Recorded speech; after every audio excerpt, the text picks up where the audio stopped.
তুমি যেমনতর প্রকৃত হবে, প্রকৃতি তোমায় তেমনতর উপাধি নিশ্চয় দেবেন এবং নিজের ভিতরে তেমন অধিকারও দেবেন।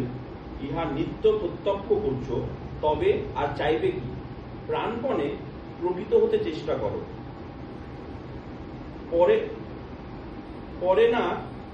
পরে না পাশ করলে কি ইউনিভার্সিটি কাউকে উপাধি দিয়ে থাকে? ভুলেও নিজেকে প্রচার করতে যেও না, বা নিজেকে প্রচার করতে কাউকে অনুরোধ করো না, তাহলে সবাই তোমাকে ঘৃণা করবে আর তোমা হতে দূরে সরে যাবে। তুমি যদি কোনো সত্য জেনে থাকো আর তা যদি মঙ্গলপ্রদ বলে জানো, প্রাণপণে তারই বিষয় বলো এবং সবাইকে জানতে অনুরোধ করো। বুঝতে পারলে সবাই তোমার কথা শুনবে এবং তোমার অনুসরণ করবে।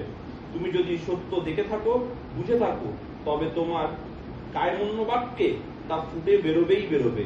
তুমি তাতে হারিয়ে না যাওয়া পর্যন্ত কিছুতেই স্থির থাকতে পারবে না। সূর্যকে কি অন্ধকারে ঢেকে রাখতে পারে? জয় গুরু। জয়।